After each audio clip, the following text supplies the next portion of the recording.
Hello lovely people, welcome to another book chat, the regular but not monthly roundup of what I've been reading recently. That was a stumble this time.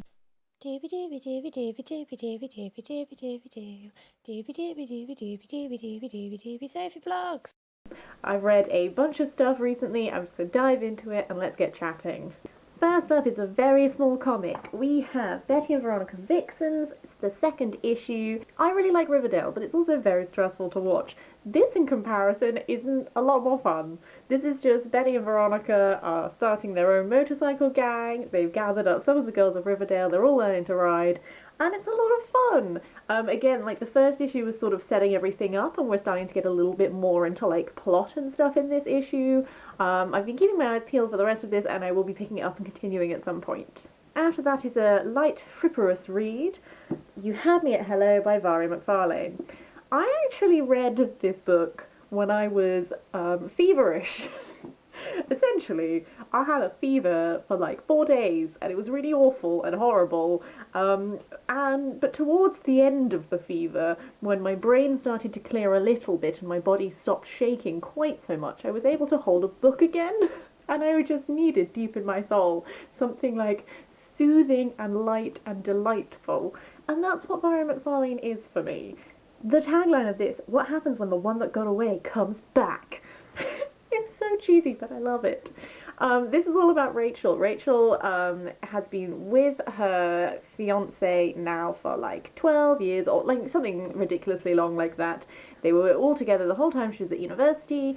They engaged, they're planning their wedding, and then she suddenly realizes it's just not working. She's not happy, they're not making each other happy. So she breaks everything off.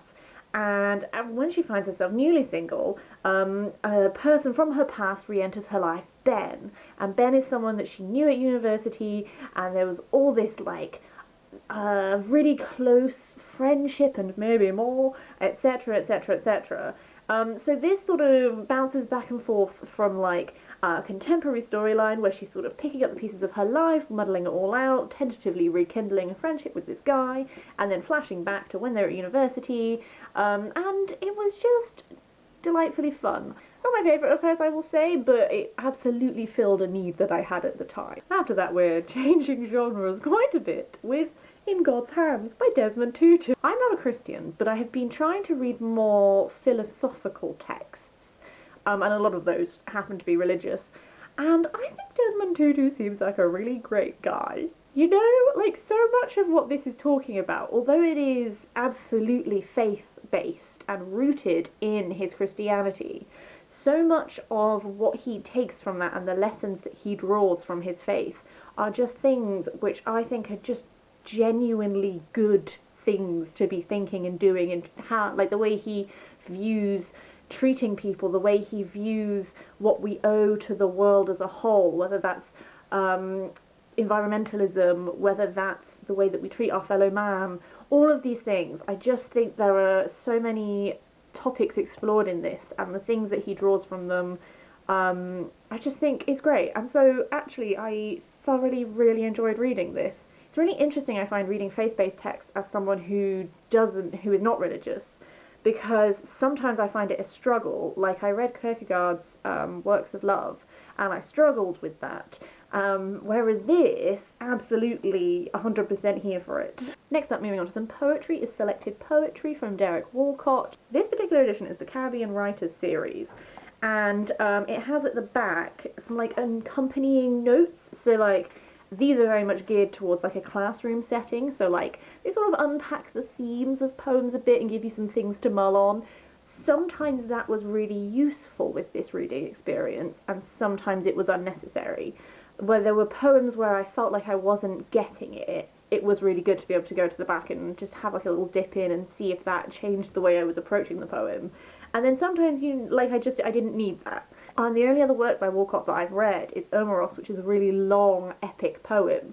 So I really enjoyed dipping into shorter poetry by him and looking at, obviously Omeros is mimicking that epic style, so the rhythms and that sort of thing are in keeping with that, whereas it was interesting to see what sort of rhythms and cadences he goes to when he's just writing his own poetry rather than, like, working off of an existing genre, if that makes sense. I also found the ones that I turned down pages of ones that I liked, and I found that a lot of them are the real, like, existential ones that are dealing with, like, man's fleetingness of life, or, like, you know, the really, like, the things about, like, the transitory nature of existence, and really, like, wrestling with that. Those ones apparently really enjoyed. But yes, so this was really great. If you're someone who's interested in a starter to Derek Walcott, I personally found this really helpful as like a bouncing block that I can now go and explore further from. Penultimately, we have What Sort of Girls Were They by Petrea Leslie. I won't lie to you, I mainly picked this up because I really liked the cover, and these illustrations run throughout. Let me try and find one that's not completely inappropriate. Like, for example, here's one, Fenny's Feet. This is, I found this on Goodreads. Apparently I'm the only person on Goodreads who's read this book. I found it in a second-hand shop, and I found it intriguing and bought it. It's Petrea Leslie's experiences working as a showgirl in, let me imagine, what do they call it? She was in the chorus of a show that specialised in nudes, glamour and sex appeal. I'm not entirely sure of the dating of when that was. This was published in 1959. I don't know enough about shows that specialise in nudes, glamour and sex appeal to know when they were a thing. In my head, I was thinking of, oh god, what, Mrs. Hennessy Presents? That's a film. I think I got the name right. Can't remember. That's what I was thinking about. I think this is a little bit later than that film was, though. So this is very much about her and the lives of the other girls that she worked with. It's not really about the actual theatre. There's not a lot about... They talk about, like, getting into costumes, and sometimes she describes, like, costumes that people wore. She doesn't really talk a lot about what the actual being on stage involved.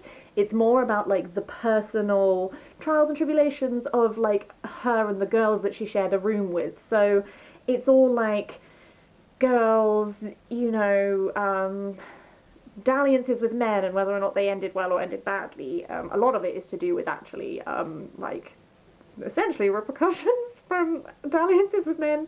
But they're all so young in this. Like, when she's writing about the time when she was 17, and all the girls that are in the chorus with her, they're like 16, 17, 18, 19. They're so young, but they're in this industry which values them for, it's all about how you look, and it's about looking more grown up. So it's like this weird mix, because in many ways they're more adult than the other girls their age, but in many ways they're still children. And I don't know, it was a very quick read. I read this in like a day. It's very simple language. It's all like their conversations, that sort of thing. And it was perfectly fun and enjoyable, actually. I did hope for a bit more about the theatre, but it was fun. Finally, I'm ending on a cracking book, which I may do a more in-depth video on at some point. I feel like I really need to mull it over a bit more. And that is Fingersmith by Sarah Waters. This was one of the books that I set myself to read this year in 2018, and oh wow. This was on my radar because I think in Felicia Day's autobiography she mentions this book, and it just stuck in my brain, and ooh, this is about Sue Trinder. Fingersmith is a slang name for thief. She's an orphan, she grows up in this house. It's like this sort of like criminal house in London, and you know, thieves bring goods to them, they sell them on, that whole thing. And she gets involved in this scheme. This guy called Gentleman proposes a scheme whereby she has to go be lady's maid to this poor, sad rich lady in the countryside and convince her to like elope with him, and then they'll split the money.